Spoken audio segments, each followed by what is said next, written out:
Halo, salam jumpa. Kita bertemu di DM Talk, Direct Message Talkshow, bersama saya Latif Sregar. Selama 1 jam ke depan, kita akan bersama-sama membahas sebuah persoalan yang saat ini sedang ramai. Awal Januari lalu, Adam Rahmat Damiri, Direktur Utama Asabri, divonis 20 tahun penjara dan harus membayar 17,9 miliar rupiah. Masalah itu sangat ramai karena ada rencana dari pengacara untuk melakukan banding. Seperti apa kasusnya? Kita lihat dulu video berikut ini.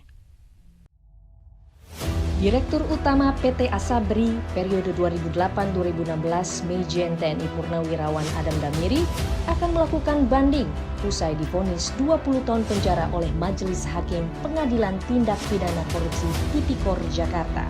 Pihak keluarga Adam Damiri yang diwakili oleh Linda Susanti menyatakan adanya kekhilafan dari hasil putusan hakim tersebut.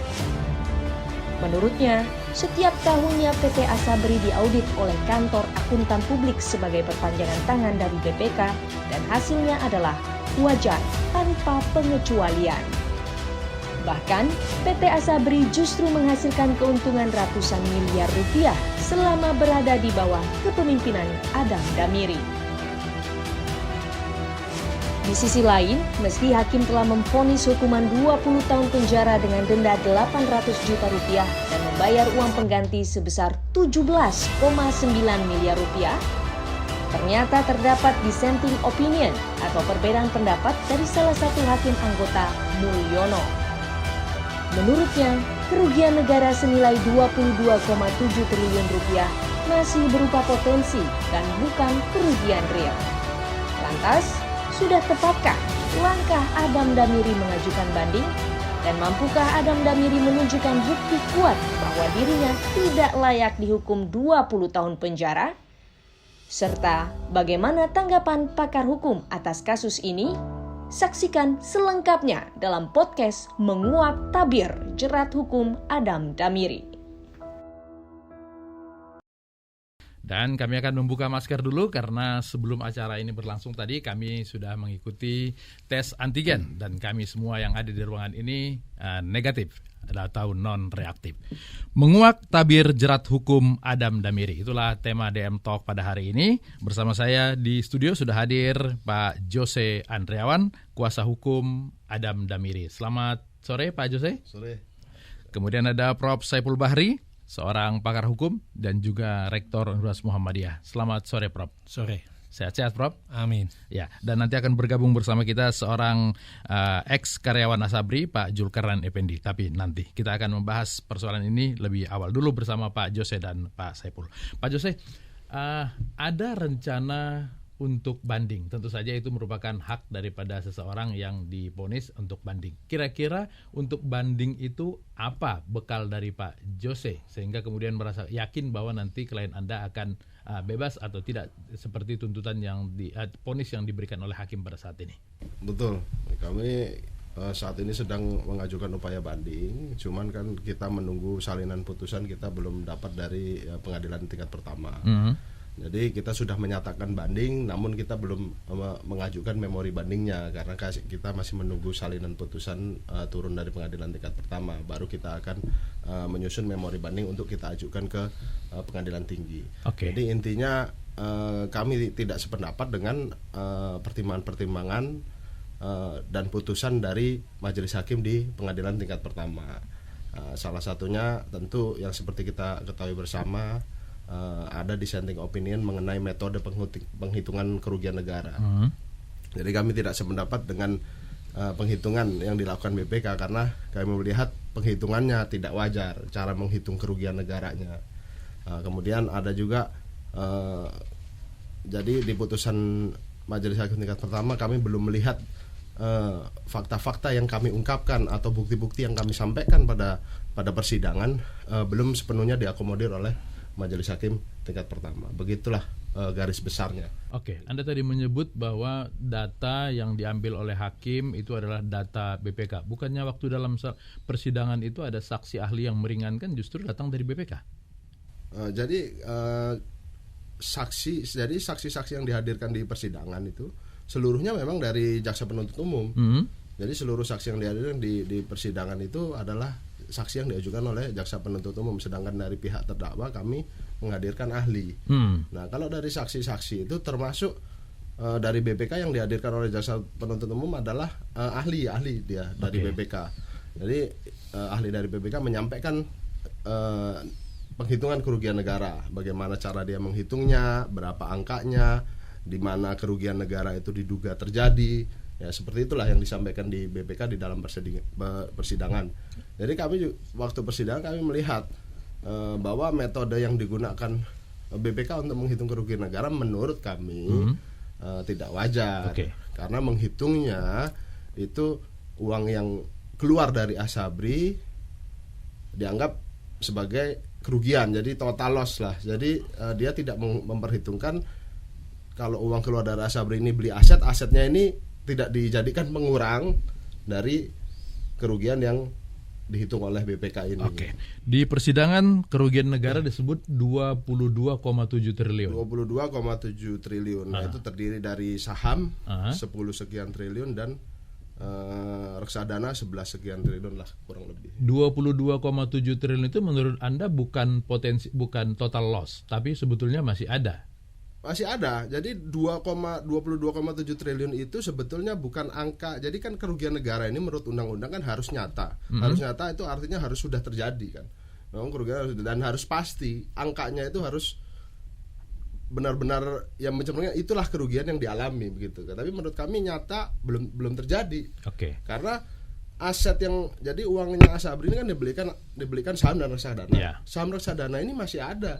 Artinya kalaupun dia turun nilainya, nah harusnya meskipun turun hitunglah, jadikan itu sebagai pengurang kalau memang dianggap kerugian. Nah, jadi sahamnya ini masih ada di bursa, reksadananya juga masih dikelola dan yang mengelola ada manajer-manajer investasi. Itu kan perusahaan-perusahaan. Di luar dari metode perhitungan yang menurut Anda berbeda tadi itu, ada hal lain nggak yang kira-kira Anda anggap bahwa bisa membuat klien Anda ini bebas? Iya, jadi selain itu juga selama persidangan juga kan terungkap fakta bahwa Adam Damiri ini selama menjabat sebagai direktur utama tidak pernah menerima pemberian apapun dari pihak-pihak yang dituduh bersepakat dengan dia sebagai direktur utama. Nah, kemudian juga dia sebagai direktur utama dia tidak menangani masalah penempatan maupun pengelolaan investasi.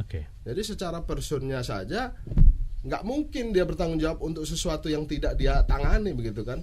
Jadi sehari-hari itu kan kalau di Asabri itu kan sudah ada tupoksinya masing-masing. Itu kan diatur di dalam keputusan direksi, ada rapat umum pemegang saham, itu kan sudah diatur tugas dan tanggung jawab masing-masing. Gitu. Selain Pak Adam, di dalam direksi itu ada manajer investasi juga, Pak Baktiar, yang juga kena. Berarti ada memang dianggap oleh hakim bersama-sama. Itu gimana penjelasannya? Iya, jadi kan dari awal perkara ini diajukan ke persidangan itu kan di dakwaan jaksa penuntut umum secara bersama-sama. Kami juga mengkritisi itu. Jadi ini kan sebetulnya dugaan tindak pidana kan tahun 2012 sampai dengan 2019. Pada saat Adam Damiri sebagai dirut itu dia menjabatnya tahun 2009 sampai 2016. Jadi kan dalam dugaan tindak pidana 2012 sampai 2019 ini ada dua direksi, dua periode yang berbeda gitu. Tapi Pak dirutnya tetap Pak Adam. Beda, dirutnya berbeda. Pak Adam ini dirut dari berapa? Pak Adam dirut mulai 2009 sampai 2016. Dugaan tindak pidananya 2012 sampai 2019. Berarti kan ada 2016 sampai 2019 yang direktur utamanya bukan Adam Damiri. Tapi diajukan perkara ini secara bersama-sama. Jadi kan sebetulnya secara logika aja, mungkin nggak orang yang tidak menjabat di 2016 sampai 2019 diajukan dia melakukan tindak pidana korupsi bersama-sama dengan orang yang menjabat di 2016-2019. Saya kalau soal tahun ini harus nyatat nih. Pak Adam itu 2009 sampai 2016. Dugaan tindak pidana korupsi. 2012 sampai 2019. Artinya 2012 sampai 2016 ada 4 tahun Pak Adam menjabat dirut. Kemudian 2016 sampai ke 2019 ada dirut lain yaitu Sony Wijaya. Pak Sony juga kena 20 tahun. Iya. Dan pengembalian uangnya lebih besar 64 M. Betul. Ya, baik. Saya ke Prof Saipul dulu. Ini kalau hitung-hitungan duit, angka-angka ini katanya kalau misalnya kita bermain saham, kalau tidak hilang sama sekali, pasti kan masih ada angka, berarti tidak dianggap sebagai kerugian. Menurut Prof, dalam konteks korupsi kah hal-hal seperti ini? Kalau kita lihat asuransi, bisnis asuransi, ada undang-undang yang mengatur, yaitu undang-undang perasuransian. Kalau undang-undang perasuransian itu hanya penggelapan, penipuan, tidak ada hal-hal lain. Tapi undang-undang tindak pidana korupsi sangat liar dan bebas menafsirkan potensial loss, kerugian negara, dan juga undang-undang korupsi bisa masuk ke dalam undang-undang administrasi. Kan ada undang-undang administrasi, misalnya perbankan, asuransi, pasar modal, itu adalah undang-undang administrasi yang mengatur tentang administrasi, tapi tidak mengatur tentang korupsi. Oke. Jadi kalau kemudian jaksa penuntut umum melakukan sebuah tafsir, memperluas bahwa itu bisa masuk ke dalam kerugian sebuah perusahaan, yang ditafsirkan itu korupsi, itu yang keliru. Kesalahan pengambilan keputusan yang berakibat kerugian negara tidak masuk dalam ranah korupsi kalau tadi. Ada kerugian negara, kalau ada kerugian asuransi, diselesaikan melalui mekanisme asuransi. Tidak. Jadi misalnya asuransi ini liquid, punya uang, lalu dia main di pasar modal, reksadana, itu sah saja. Karena itu juga diatur oleh undang-undang. Oke. Dan diatur tata cara permainannya dalam rangka meningkatkan kapitalisasi uang itu. Oke, sebentar Prof, saya kesini sebentar. Ketika sidang kemarin, undang-undang perasuransian ini yang lebih menonjol atau undang-undang korupsinya? Tentu ya, kan ini karena ini dakwaannya adalah tindak pidana korupsi, tentu kan yang menjadi utama adalah undang-undang tindak pidana korupsi itu sendiri. Asuransi tidak singgung sama sekali? Tidak disinggung kan. Jadi kalau unsur undang-undang di kita kan pasal 2 undang-undang tipikor itu unsur-unsurnya adalah perbuatan secara melawan hukum, memperkaya diri sendiri, orang lain atau korporasi, dan dapat menyebabkan kerugian negara kan begitu. Nah, yang diterjemahkan perbuatan melawan hukum inilah yang kemudian dikembangkan oleh jaksa penuntut umum, apa yang menyebabkan tindak pidana korupsi terjadi karena ada perbuatan melawan hukum di dalamnya, termasuk salah satunya adalah melanggar dari PMK, undang-undang pasar modal. Tapi undang-undang asuransi sendiri kami tidak ada mendengar itu dikaitkan ke sini gitu. Artinya Prof, kalau menurut penjelasan Pak Jose ini tetap saja pengambilan keputusan itu yang berakibat kepada adanya uang negara yang hilang dalam tanda petik, karena kalau tadi istilahnya saham tidak hilang, itu memang bisa masuk ke ranah korupsi, Prof? Secara rasionya tidak, mestinya dilakukan dulu berdasarkan sebuah undang-undang yang merupakan kewenangan dari perusahaan itu. Adakah suatu kejahatan yang dilakukan oleh direksi? Itu yang mula-mula mesti dilakukan. Tapi sebagaimana ditentukan dalam Undang-Undang KPK pasal 2 itu kan liar sekali, sehingga banyak sekali korban-korban ini, bukan hanya Pak Adam Damiri, tapi juga direksi-direksi PLN misalnya yang lalu, yang kemudian ketika PK dia dibebaskan karena tidak melakukan menilik kesalahan dari undang-undang perusahaan. Jadi ini juga potensial, seperti juga Pak Akbar Tanjung dulu, dia melakukan, dia tidak pernah, dia hanya membuat kebijakan, lalu di tingkat PK dibebaskan. Jadi ini biasalah di tingkat awal ini, kemudian bisa kita ketahui bahwa hukum pidana itu kan ultimum remedium.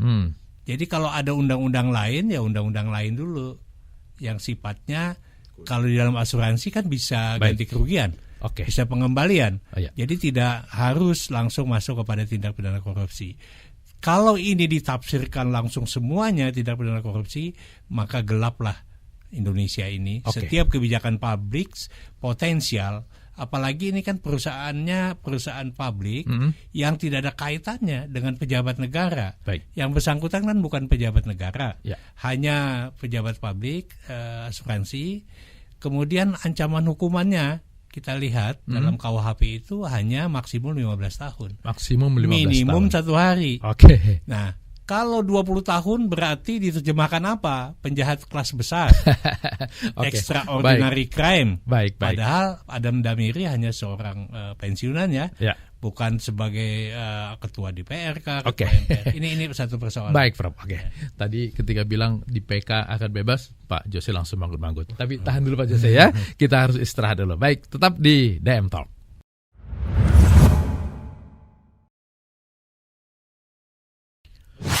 Ya, kita lanjutkan kembali DM Talk, menguak tabir jerat hukum Adam Damiri. Saya ke Pak Jose. Itu angin segar tadi itu ya. Iya. Di peninjauan kembali biasanya kasus-kasus seperti ini dibebaskan. Tapi insya Allah nggak sampai peninjauan kembali. Kami meyakini pada tingkat banding dulu ya. Ya, oke. Paling tidak ada harapan kalaupun ini masih gelap nanti akan ada titik terang di ujung sana. Tapi sebelum ke proses yang Anda lakukan, saya kembali ke kasusnya dulu. Audit BPKP di 2012-2017 yang disebut dengan penyimbangan dana investasi itu menjual obligasi bersyarat sebanyak 3 triliun. Apakah dalam konteks menjual ini juga kemarin ada dalam pembahasan persidangan? Jadi begini ya, yang didakwakan oleh jaksa penuntut umum ini tidak hanya penjualan sebetulnya. Jadi yang didakwakan oleh jaksa penuntut umum ini adalah subscription dan redemption. Jadi artinya subscription baik saham maupun reksadana dan redemption kan artinya penebusan ya. Oke. Dan subscribe dia pembelian. Jadi saham dan reksadana. Jadi kalau obligasi justru nggak masuk di konstruksi yang didakwakan oleh jaksa penuntut umum. Jadi yang bermasalah kan adalah kenapa Asabri membeli saham yang beresiko tinggi. Saham busuk istilahnya gitu ya? Ya, artinya kalau busuk kan tentu nggak ada di bursa. Ini sahamnya ada di bursa efek gitu loh. Ya. Tapi dianggapnya beresiko tinggi. Kemudian kenapa Asabri memasukkan underlying saham ini ke dalam reksadana yang isinya ditentukan sendiri oleh Asabri ataupun manajer investasi. Nah, keseluruhan dari pembelian saham ataupun penjualan saham ini dianggap tidak melalui prosedur yang diatur dalam peraturan Menteri Keuangan, di dalam undang-undang pasar modal dan lain sebagainya. Itu sebetulnya yang menjadi garis besar dari permasalahan ini. Oke. Gitu. Anda melihat ini enggak kasus Asabri ini kan berkembang setelah sebelumnya ada kasus asuransi Jiwasraya dengan pemain-pemain yang sama, Heru dan Beni Cokro. Lalu kemudian ternyata underlying yang disebutkan tadi itu masuk ke bekerjasama dengan Beni Cokro dan Heru. Itu kira-kira ada kaitan enggak? Ya kalau kami kan memandangnya begini ya, dan di persidangan juga artinya sudah terungkap. Kenapa saham-saham yang ada di dalam Asabri ini kemudian mengalami penurunan nilai dan kerugian, termasuk kerugian artinya sahamnya rugi, karena akibat dari kemarin yang perkara Jiwasraya. Karena waktu perkara Jiwasraya semua saham yang terkait dengan Jiwasraya ini kan diblokir, reksadananya diblokir, dia nggak bisa diperjualbelikan. Nah kemudian dari perkara itu kemudian menjadi Jiwasraya itu menjadi perhatian publik, tentu kan ada impact kan ke dunia pasar modal kita. Itulah yang disesalkan para investor. Nah kemudian karena ada kasus Jiwasraya kemudian di Asabri item-itemnya itu kemudian mengalami penurunan atau kerugian, jadi pula itu kerugian di Asabri. Padahal itu kan akibat perbuatan siapa? Begitu loh. Kenapa ditimpakan kesalahan ke pengurus Asabri kan. Baik, begitu. Ini makin jelas Prof ya bahwa dari pembicaraan di ruang sidang itu lebih banyak soal asuransinya. Tapi kenapa kemudian ketika pengambilan keputusannya justru korupsinya yang lebih besar? Itu kira-kira kenapa Prof ya? Sejak awal konstruksinya sudah salah. Mengapa menggunakan undang-undang tipikor? Mestinya dari awal dilihat ini adalah perkara bukan perkara korupsi, tapi penyalahgunaan kewenangan di dalam perasuransian. Dugaannya adalah demikian. Karena asuransi ini adalah uangnya para TNI Polri, itu tidak kemudian bisa disebut bahwa ini adalah Pak Adam ini menjadi pejabat negara, lingkup pejabat negara, tidak? Bukan. Jadi itulah yang tafsir sangat luas di dalam undang-undang korupsi yang bisa menarik. Padahal itu hanya sebuah kesalahan yang ada, katakanlah kesalahan yang ada di dalam undang-undang asuransi, maka mekanismenya adalah pidana umum. Mestinya begitu. Dan kita akan lihat juga apakah peraturan Menteri Keuangan yang dilanggar itu tafsirnya betul-betul ada pelanggaran, tidak memenuhi syarat-syarat atau unsur-unsur yang ada di dalam itu. Sebab kan peraturan perundang-undangan atau apalagi SK Menteri Keuangan itu bukan undang-undang korupsi. Yang disebut dengan undang-undang korupsi itu adalah undang-undang korupsi dengan tafsirnya, dengan analisisnya, dengan pasal-pasal atau unsur-unsur bestandil unsur di dalam pasal itu. Tapi kalau selalu diarahkan kepada undang-undang tipikor, maka terjadilah seperti saat ini. Mestinya jaksa penuntut umum itu harus berkeadilan juga dalam membuktikannya ini, yang tidak bisa dia lupakan, dia bisa lepaskan bahwa ini adalah tentang bisnis asuransi yang dikawal dan diatur dalam undang-undang asuransi. Kemudian asuransi, setiap perusahaan-perusahaan besar juga kan bisa memainkan perannya, dagang uangnya itu, dagang bisnisnya karena liquid, ada kemampuan untuk main di reksadana. Itu pun diatur oleh undang-undang. Dan rigid sekali, tidak akan mungkin misalnya dugaan, tuduhan yang semena-mena menyatakan itu saham busuk. Ini kan sudah listing perusahaan ini. Kalau sudah listing berarti ketat diatur dalam undang-undang. Kalau uang orang banyak seperti itu dimainkan di pasar saham lalu kemudian merugi, seharusnya pasalnya apa? Bisa masuk penggelapan? Hanya penyalahgunaan kewenangan. Dan apabila itu disetujui oleh direksi tidak ada kesalahan. Disetujui oleh rapat umum pemegang saham. Termasuk komisaris waktu itu juga ikut setuju. Kalau menyetujui itu berarti dia melaksanakan perintah rapat umum pemegang saham. Benar, Pak Jose. Ya jelas ya. Jadi inilah.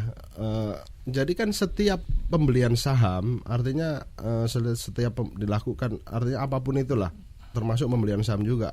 Artinya investasi yang dilakukan oleh PT Asabri ini, kan setiap tahun itu kan diadakan rapat umum pemegang saham. Pemegang sahamnya kan negara.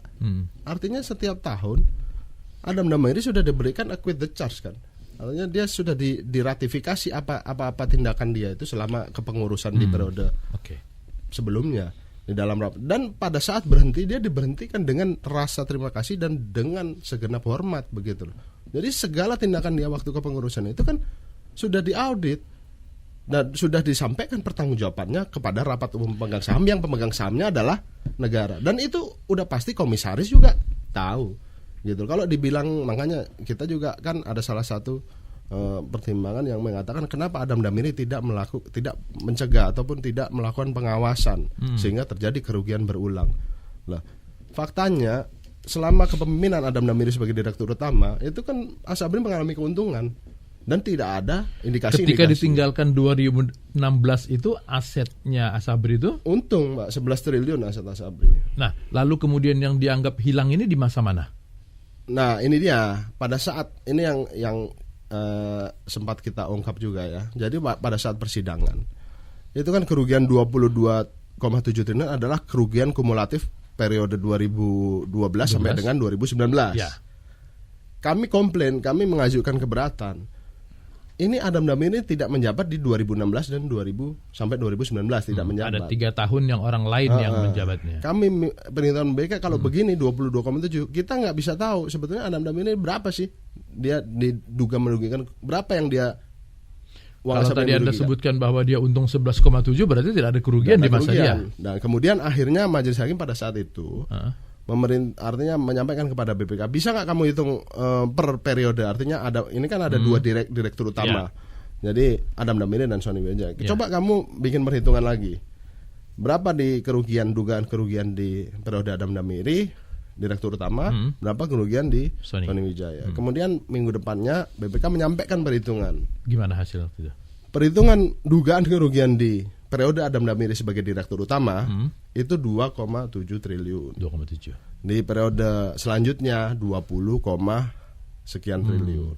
Itu. Jadi di periode Adam Damiri 2012 sampai dengan 2016 itu diduga oleh BPK ada kerugian senilai 2,7 triliun. Itu pun tidak sendiri Adam Damiri ya. Kerugian itu dalam bentuk apa tadi? Ada yang Nah, kerugian itu tadi dalam uang Asabri dikeluarkan untuk beli sesuatu dalam hal ini kan. Lalu pada saat masa habis jabatannya nilai saham itu turun gitu. bukan gitu, kalau begitu masih enak. Ini begini nih. Jadi kan Adam Damiri waktu di periode 2012 sampai 2016 dia mengeluarkan uang untuk beli sesuatu, yaitu saham dan reksadana. Ya. Pada saat 2020 uang untuk beli saham dan reksadana ini tidak kembali. Artinya saham dan reksadana ini belum ditebus lah. Jadi masih ada nih di portofolio Asabri. Tidak ditebus karena masih tenggang, karena masih ada dan dilanjutkan oleh periode selanjutnya. Okay. Karena masih jadi tidak ditebus. Baik.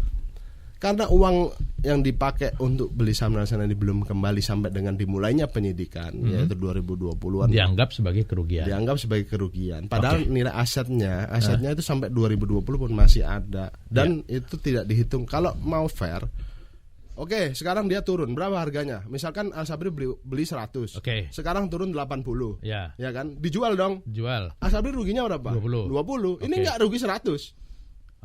Itulah penghitungan kerugian negara yang dilakukan BPK. Jelas, justru itulah kita. Jadi nilai 80, nilai pada saat penyidikan itu tidak dianggap ada. Tidak, ini tidak dianggap bernilai sama sekali. Gimana nih, Prof? Makin ini. Konstruksi hukum pidana itu kan ada 3 aspek. Pertama soal kesalahan, soal asas legalitas. Nah, apakah ada kesalahan seorang direksi itu melakukan kegiatannya? Nah, maka kesalahan-kesalahan sebagaimana dilihat dalam fakta persidangan itu, kalau itu ada kesalahan, tentu akan dikonstatir soal pertanggungjawabannya. Lalu siapa yang bertanggung jawab? Apakah A atau B, direksi yang lama atau direksi yang baru? Itu soal pertanggungjawaban, responsibility X. Yang ketiga adalah soal pemidanaan. Mengapa? Pidana itu kan bisa pidana mati, bisa pidana penjara, bisa denda. Lalu apakah lazim dengan pidana yang tinggi? Nah, 3 alasan ini dalam hukum pidana menjadi perdebatan di kalangan akademis. Soal kesalahan tentu melihat dalam fakta. Apakah seorang Adam Damiri yang menjadi direksi dalam sebuah perusahaan publik, apabila dia loss dalam melaksanakan kegiatannya itu, dianggaplah loss, apakah dia dianggap merugikan keuangan negara? Apakah kesalahan setimpal, pantas untuk dia, padahal dia melaksanakan dalam bisnis asuransi? Ini persoalannya, bukan korupsi. Apalagi kerugian-kerugian negara yang dihitung oleh BPK itu kan hanya petunjuk saja. BPK sebagai alat untuk memberikan petunjuk kepada hakim, yakin atau tidak hakim dalam soal ini. Sama dengan ahli yang datang ke sana, hakim mesti mempunyai sebuah keyakinan kebebasannya. Lalu soal pemidanaan, mengapa 20 tahun? Padahal tuntutan jaksa 10. Tidak sampai 20 tahun. Berarti kan melampaui 2 kali lipat. 2 kali lipat berarti hakim ini hidup dalam rejim pembalasan sebagaimana abad 17-18. Padahal hukum pidana sekarang tidak. Hukum pidana sekarang bahkan cenderung ada yang disebut dengan restoratif justice. Direstro itu dipulihkan. Ganti kerugian apa yang mesti dibebankan kepada pelaku? Itu yang paling top. Ini ada hukuman badan, ada hukuman kerugian ini. Itulah kalau tindak pidana korupsi, dia mengenal pemidanaan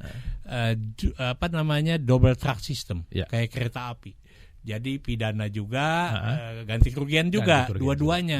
Ini sebetulnya juga terlalu berat. Dalam hukum pidana Indonesia sangat berat. Nanti akan kita lihat apakah konstruksi hukum ini bisa dibahas dalam banding atau nanti akan harus dibahas. Harus dimasukkan. Ya, kita istirahat dulu. DM Talk akan kembali.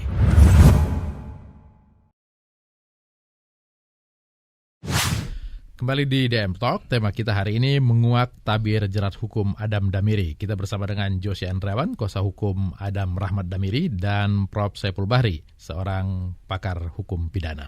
Saya ke Pak Jose lagi. Tadi disebutkan oleh Pak Prof. Saipul bahwa ada konstruksi hukum yang sebetulnya sejak awal tidak terlalu pas. Ini kalau di tahap banding, masalah konstruksi hukum ini bisa jadi persoalan meringankan nggak? Jadi begini ya, kami melihat ini kan secara komprehensif ya, secara keseluruhan. Kita di upaya banding kan kita menyampaikan semua, dari konstruksinya kita permasalahkan, dari materinya kita permasalahkan, dari substansinya kita permasalahkan. Jadi semua akan kita ajukan nanti pada saat kita menyampaikan memori banding. Salah satunya termasuk kerugian tadi. Kan kerugian ini seperti kata Prof. Saiful tadi kan, kerugian ini kan harus dilihat. Apakah kerugian ini karena business judgment rule, atau kerugian ini akibat perbuatan yang disengaja, atau kerugian ini akibat adanya pemberian atau gratifikasi dari orang lain. Apakah kerugian ini ada intervensi dari pihak-pihak tertentu? Kan itu yang harus sebetulnya harus menjadi perhatian kan dari majelis hakim. Dan pada saat persidangan kan terbukti tidak ada intervensi dari direktur utama untuk pengelolaan investasi. Tidak ada pemberian dari orang lain yang terbukti diterima oleh Adam Damiri. Nah, jadi kan terus Adam Damiri ini dipersalahkan atas apa seperti itu kan? Oke. Di persidangan itu ketika diputuskan mengganti uang negara 17,9 itu disebutkan nggak ini? Nah, kalau yang 17,9 itu kan di dalam putusan itu sebagai artinya harta yang diduga diperoleh dari tindak pidana korupsi. Makanya itu di putusannya diperintahkan untuk dirampas untuk negara kan gitu. Karena jadi bukan uang, artinya 17,9 itu bukannya ini Adam Damiri mendapat sekian, enggak. Artinya Adam Damiri bukannya dia terima uang 17,9 terbukti lalu ditarik, bukan. Ini? Tapi karena 17,9 M ini dianggap adalah harta yang diduga diperoleh dari tindak pidana korupsi ini, tindak pidana korupsi dalam Asabri. Mungkin nggak dari tadi hitung-hitungan bentuknya rumah, bentuknya ada asetnya berupa mobil. Nah itu nilainya 17,9 M karena didapatnya itu setelah, sebetulnya didapatnya malah setelah dugaan tindak pidana korupsi kan, dugaannya 2012 sampai 2016 kan, yang periodenya Adam Damiri. Sebetulnya aset ini diperolehnya 2017. Kami sudah sampaikan ini 2017 Pak, diperoleh aset-aset ini di luar dari masa jabatan Adam Damiri begitu. Tapi ya menurut pendapat majelis bahwa karena itu diperoleh setelah dugaan tindak pidana terjadi, kemungkinan itu berasal dari hasil tindak pidana korupsi lah begitu. Cuman kami udah menyampaikan bukti di persidangan. 17,9 ini asal muasal uang 17,9 M ini jelas. Ini kan ada yang hasil usaha, ada yang hasil investasi, ada yang pemberian dari kawan, jadi dari kerabatnya Adam Damiri. Itu jelas kita buktikan di dalam persidangan. Dan logikanya kan begini ya. Kalau kerugian negara 22,7 triliun, masuk akal nggak direktur utama yang notabene kan kalau dihukum 20 berarti kan dia dianggap pengendali, dianggap pelaku utama kan? Mungkin nggak? Hartanya cuma segini? Enggak, iya nggak. Kalau harta cuma segitu kan jelas nggak, namanya Jenderal Bintang 2 harta segitu mah nggak perlu korupsi kalau menurut saya. Apalagi tadi kerugian negaranya 22,7. Kerugiannya 22,7. Dianggapnya merugikan negara ya. Artinya kan menguntungkan orang lain, korporasi. Kenapa dia cuma terima 17 M? Yang mengalir 17,9. Padahal dia dianggap sebagai pengendali utama karena hukumannya paling berat kan. Baik. Kalau 22,7 triliun jelek-jeleknya dibagi 8 aja terdakwanya. Baik. Masing-masing kan 3 triliun. Kalau cuma 17,9 terlalu kecil menurut saya. Ngapain dia korupsi? Itu secara rasionalnya. Baik. Begitu. Karena tadi ada menyebut bahwa ini adalah uang keluarga, bukan uang Pak Adam sendiri saja. Kenapa harus ditarik? Kita dengarkan dulu bagaimana testimoni dan kesaksian keluarga terkait kasus ini. Baik. Upaya akhir adalah ini, kita membuat memori banding dari PH, upaya akhir. Dan harapannya adalah hakim tertinggi melihat fakta-fakta yang ada. Melihat fakta yang ada itu, ada banyak fakta-fakta yang ada yang mungkin waktu itu tidak dilihat oleh hakim. Kami menyetujui dan kami mendukung adanya tindak pidana korupsi itu harus diberantas. Orang yang korupsi itu harus diberantas, tapi harus kepada orang yang tepat, gitu kan. Misalkan contohnya gini, di Asabri itu adanya korupsi, tapi yang kena pidana itu harus orang yang memang benar-benar menikmati korupsi itu. Jangan orang yang tidak bersalah, tidak menikmati korupsi itu, dia pun sudah beliau sudah mendelegasikan kepada Direktur Investasi dan Keuangan malah ketarik, gitu kan. Itu yang harus digarisbawahi.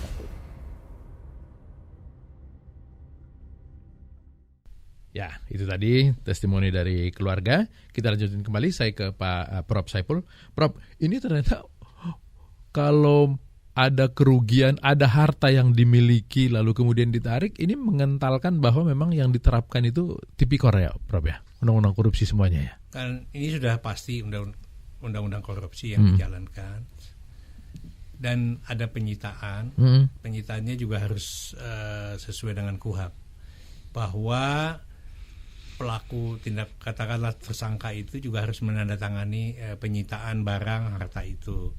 Untuk apa? Itu sebuah jaminan. Apabila putusan berkekuatan hukum tetap, baru itu bisa dieksekusi. Jadi ini penyitaan terhadap barang-barang ini masih belum permanen. Tapi dalam KUHP menyebutkan penyitaan itu ada tata caranya.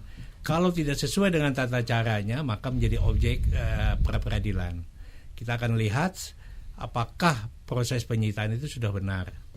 Kalau benar, berarti legal. Kalau tidak, maka tidak sesuai dengan KUHP, bisa menjadi objek pra-peradilan. Nah, terhadap pembuktian asal-usul uang yang diduga itu adalah hasil dari manajemen yang dilakukan oleh Pak Adem Damiri, apakah memang bisa dibuktikan dalam keyakinan hakim? Apakah itu bagian yang bisa dibuktikan? Kalau seperti tadi disebut Pak Jose, dibuktikan bahwa itu diperoleh, dibeli setelah masa jabatan itu berakhir? Tapi argumentasi itu kan tidak dipakai oleh hakim. Hakim memandang sekian miliar itu adalah bagian dari ganti kerugian. Karena itulah akan masuk ke dalam objek banding, bahwa itu tidak sesuai dengan uang yang ada, itu bukan berasal dari hasil kejahatan. Maka itu masih bisa diperjuangkan. Jadi ini kan masih belum permanen. Baik, Prof, kalau kita lihat tadi tuntutan jaksa itu 10 ya. Kemudian hakim melipat gandakannya menjadi 20. Apakah ini membuat bahwa peluang untuk banding itu justru menyempit atau gimana, Prof? Enggak, peluang banding itu tetap ada, itu hak yang digunakan oleh siapapun. Tetapi memang dalam perkara pidana itu yang dicapai adalah kebenaran material. Dia akan mencari kebenaran material. Apakah dakwaan jaksa penuntut umum itu sesuai dengan fakta-fakta yang ada di persidangan yang diyakini hakim? Beda kalau perdata. Perdata itu apa yang digugat ya sesuai dengan gugatan, tidak boleh ultra petita. Nah, di dalam hukum acara pidana hakim dapat menafsirkan itu, tetapi tidak masuk akal. Kalau itu kemudian dari 10 jadi 20, setidak-tidaknya ya 20, 10 lah sesuai dengan pidana. Tadi Prof sebutkan bahwa ini maksimal 15, kenapa bisa terlampaui? Itu undang-undang. Berarti kan kalau itu kitab undang-undang hukum pidana, pasal 14 menyatakan maksimum penjara itu hanya 15 tahun. Tapi kalau ada yang sifatnya extraordinary crime, kejahatan luar biasa, boleh di atas itu. Bisa 20 tahun dan seumur hidup. Nah, ini juga diambil oleh hakim kan? Dengan mengambil 20 tahun. Berarti hakim mengambil pidana yang keras. Yang itu di abad 17, pidana keras. Atau melihat disamakan dengan Setia Novanto sebagai ketua DPR pada waktu itu, sehingga pantaslah 20. Jadi perbandingan tuh pakai perasaan hakim, bukan logika hakim, perasaan. Agar supaya masyarakat mengutuk tindakan korupsi. Jadi diancam sebesar-besarnya. Nah, ini juga sudah tidak ada kemanfaatannya dalam hukum pidana. Jadi sebuah putusan pengadilan itu harus ada 3 dimensi. Pertama, keadilan. Maka dilihatlah keadilan itu dalam ukuran-ukuran yang pantas, atau fakta-fakta yang ada di persidangan yang diperhatikan seluruhnya, tidak boleh dinafikan. Yang kedua, soal kepastian hukum. Apakah benar tuduhan itu tindak pidana korupsi atau undang-undang asuransi? Ini soal kepastian. Yang ketiga, soal kemanfaatan. Apakah bermanfaat setelah melakukan penyitaan ganti kerugian cukup besar lalu dipidana 20 tahun. Ini kan menunjukkan bahwa konsep pemidanaan itu tidak beralasan. Pembalasan jatuhnya, Prof. Hanya pembalasan, tidak berdimensi humanistis. Padahal pada masa kini dan sudah dipraktekkan juga di kepolisian, kejaksaan juga menggunakan, Mahkamah Agung juga menggunakan restoratif justice, dengan keseimbangan. Kenapa perspektif atau pandangan perspektif? Kalau untuk efek jera ini terlalu besar. Kalau ini terlalu besar, Oke, baik. terlalu besar, tidak pantas, tidak sesuai dengan keadaannya, apalagi menyangkut mestinya memakai undang-undang asuransi. Ya, mestinya. Apalagi tadi tidak katanya korupsi. ada yang meringankan juga karena Pak Adam juga berbakti untuk negara untuk jadi jangka gini, waktu yang lama. Ya, ada jadi ya. gini, majelis hakim pada umumnya untuk tindak pidana korupsi sejak awal tidak pernah membebaskan, karena didorong oleh sorotan masyarakat. Oke. Jadi dia ketakutan dengan sorotan masyarakat itu, apalagi media sosial dan sebagainya, sehingga dia aman untuk memidana. Nanti selanjutnya urusan banding, Mahkamah Agung dan PK. Kita lihat Menteri KKP kemarin di tingkat PK juga diturunkan hukumannya ya, Prof ya. Baik, Prof, Pak Jose tahan dulu, kita harus istirahat. DM Talk segera kembali.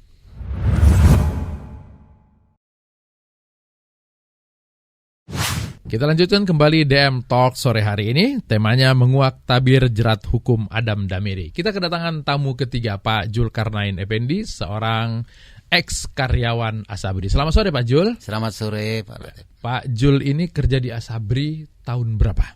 Saya bekerja di Asabri 6 Juni 2015 sampai 6 Juni 2020. Artinya di masa kepengurusan Pak Adam sebagai direktur utama sempat ada bersinggungan selama 2 tahun Pak Jul. Kurang lebih 2 tahun. 2 tahun, oke.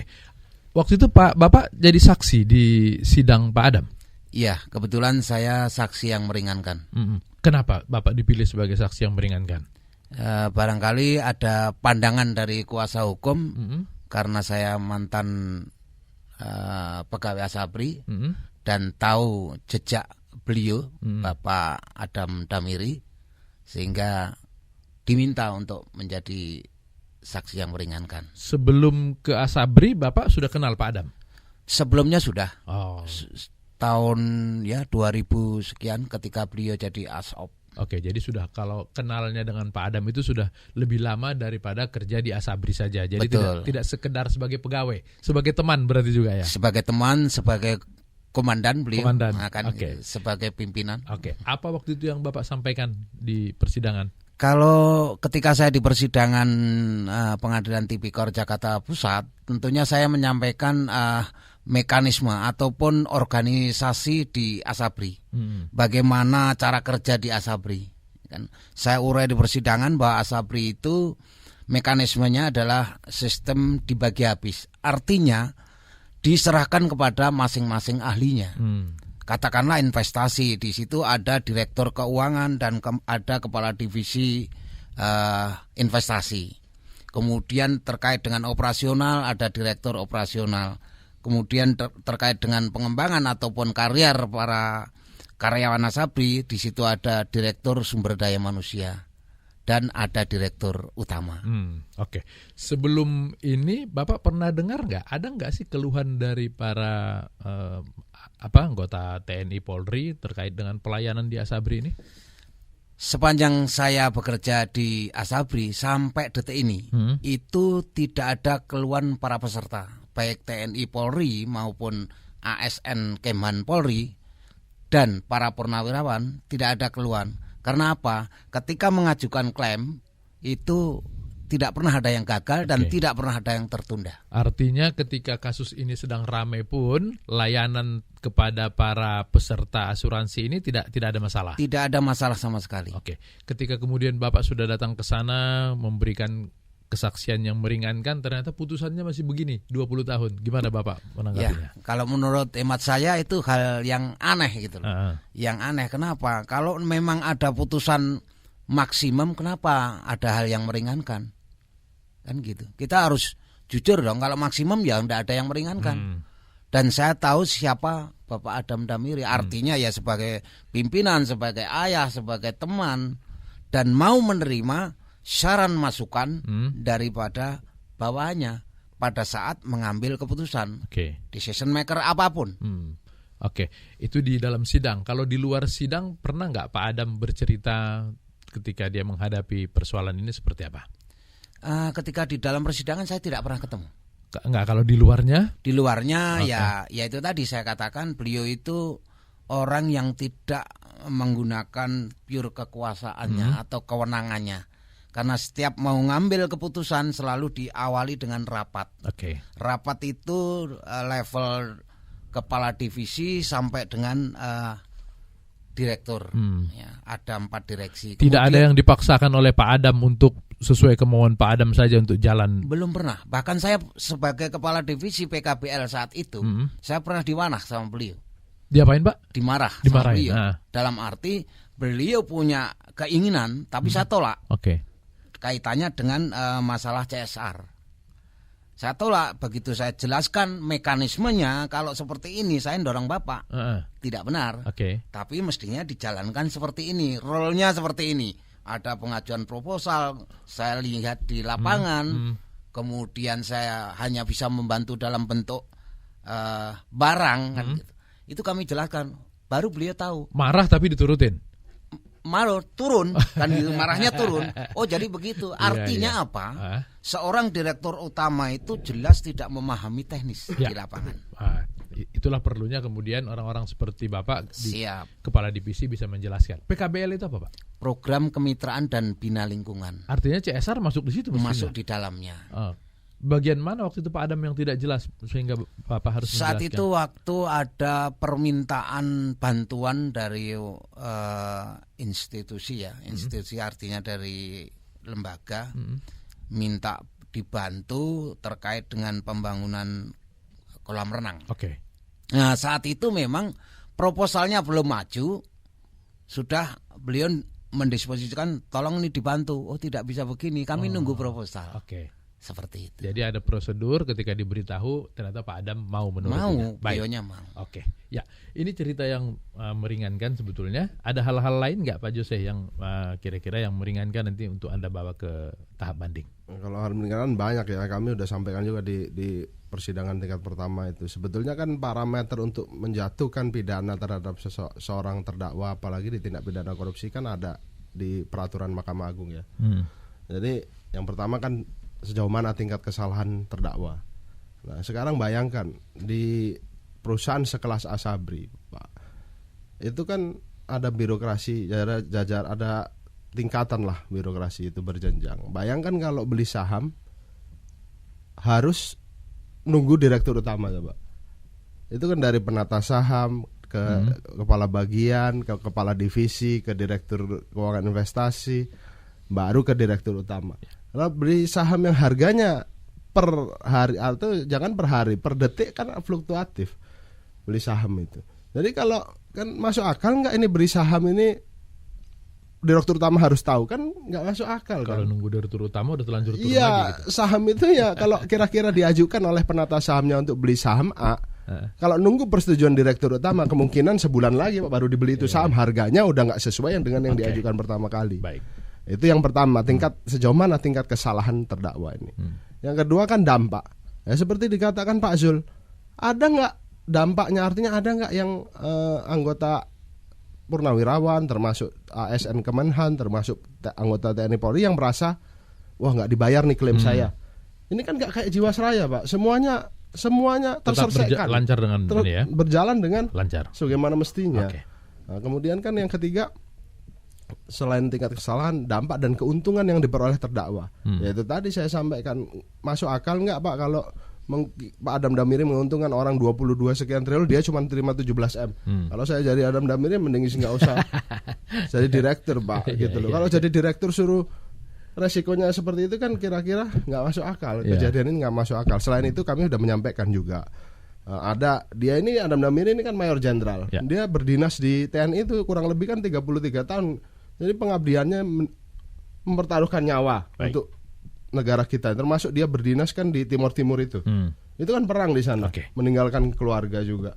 Kemudian di Asabri juga banyak penghargaan yang dia peroleh selama menjabat di Asabri. Makanya Asabri ini termasuk pada saat kepemimpinan Adam Damiri sebagai direktur utama kan sebagai perusahaan yang di top 5 lah itu kan gitu. Nah, itu kan diterangkan oleh Pak Jul juga sebetulnya. Banyak hal-hal yang termasuk kan dia menderita penyakit juga, antara lain itulah. Jadi usia berapa sekarang? Usianya sekarang kurang lebih 72 tahun. 72. Ada sakit? Tahun.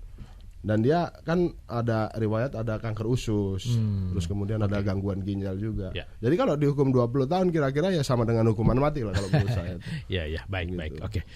Prof, kita tidak boleh menghukum orang yang salah. Ada istilahnya itu dalam hukum ya, Prof ya? Nggak, lebih baik membebaskan satu orang daripada menghukum 1000 yang tidak benar gitu, Prof ya? Oke, tapi kan kita juga harus peduli bahwa uang negara tidak boleh semena-mena digunakan. Gimana, Prof, terakhir? Ini menyangkut soal persepsi kesalahan. Apakah pantas kesalahan itu dijadikan sebagai pusaran dalam putusan pengadilan? Kalau kesalahannya katakan ya hanya undang-undang administrasi tentang asuransi, maka tidak pantas dia dibawa ke ranah tindak pidana korupsi. Itu satu persoalan. Sebab dalam hukum pidana kan isu tentang kesalahan itu begitu dominan. Nah, di dalam pemidanaan apakah pantas 20 tahun? Bila dibandingkan dengan keadaan nyata dari TSK ini, tersangka ini. 20 tahun waktu yang sangat cukup dan sangat tidak rasional dijalankan oleh orang-orang yang berusia 20 tahun. Dalam hukum pidana modern, usia 20 tahun itu dibebaskan dari segala hukuman. 70 tahun dibebaskan. 70 tahun, Di Jepang dibebaskan. Jadi mestinya dengan usia yang tinggi itu ini bisa dibebaskan kalau menganut hukum pidana modern. Hukum pidana modern itu tidak berpangkal tolak pada kesalahan semata-mata, tetapi juga kemanfaatan. Bermanfaatkah dalam usia 70 tahun itu? Apakah kalau dia di luar juga bermanfaat buat kehidupan keluarganya, lingkungannya dan sebagainya? Mana yang lebih baik? Jadi tidak menggunakan double track system. Kalau ganti kerugian, ya ganti kerugian saja. Itulah konsep restorative justice yang mesti diterapkan. Tetapi tindak pidana korupsi agak egoistis, tidak mau melirik konsep hukum pidana modern. Tidak mau melirik. Padahal di dalam rancangan KUHP juga terjadi apa yang disebut dengan penguatan restorative justice, di mana Jaksa Agung sudah mengeluarkan surat perintah mengenai tata kelola restoratif. Di kepolisian pun saat ini demikian. Kalau ada perkara penggelapan penipuan tidak masuk, direstro dulu. Kalau memang dimungkinkan selesai. Sehingga statistik kriminal kita menurun. Kalau sekarang statistik kriminal kita khusus korupsi meningkat terus. Jadi kita adalah negara yang paling banyak korupsinya karena sebetulnya ada yang tidak pantas. Mestinya tidak pantas. Lalu perjuangan ini sampai kepada upaya banding. Dan kalau upaya banding itu bisa bebas, ini kan luar biasa. Berapa tahun yang sudah dilewati itu adalah mestinya negara membayar ganti kerugian atas dimasukkannya di dalam penjara sepanjang menunggu putusan banding yang tersebut kemudian bebas. Nah, bagaimana balancingnya negara? Tidak pernah terukur. Jadi kalaupun udah inkrah nanti berbeda dari hasil yang ininya tidak pernah dibayar? Iya, enggak dibayar. Walaupun bisa diajukan, tetapi lama lagi. Dan pastilah yang bersangkutan udahlah nggak mau pusing lagi, dimaafkan. Jadi negara yang bersangkutan pribadi memaafkan kepada negara atas kecerobohan dari law enforcement yang dilakukan. Itu catatan. Baik, Ini terakhir, Pak Jul, apa harapan Anda terhadap upaya banding yang sedang dilakukan ini? Terkait harapan saya pribadi, tentunya marilah majelis pun seorang manusia. Walaupun yang bersangkutan majelis ini adalah wakil Tuhan, tapi tidak menutup kemungkinan ada kekhilafan. Oleh karena itu, kalau toh mau memutus, betul-betul harus memperhatikan fakta-fakta dalam persidangan, melihat berita acara persidangan, dan benarkah seorang Adam Damiri itu menerima aliran. Itu betul-betul ketika itu sudah muncul di persidangan, tentunya ya harus diakumulasi. Itu harapan saya sebagai mantan karyawan, tentunya minta penjatuhan putusan itu yang bisa bermanfaat dan bisa dinikmati oleh yang bersangkutan. Kalau memang tidak bersalah, bebaskan. Kalau memang bersalah, silakan. Baik, Demikian. Baik. Pak Jul, terima kasih Prof. Saiful, Pak Jose, terima kasih. Diskusi yang menarik, diskusi kita pada hari ini bukan untuk mendahului putusan pengadilan, tapi untuk memperkaya pengetahuan kita atas sebuah kasus. Sampai di sini diskusi kita dalam DM Talk. Saya Latif Siregar pamit, sampai jumpa di DM Talk berikutnya. Terima kasih.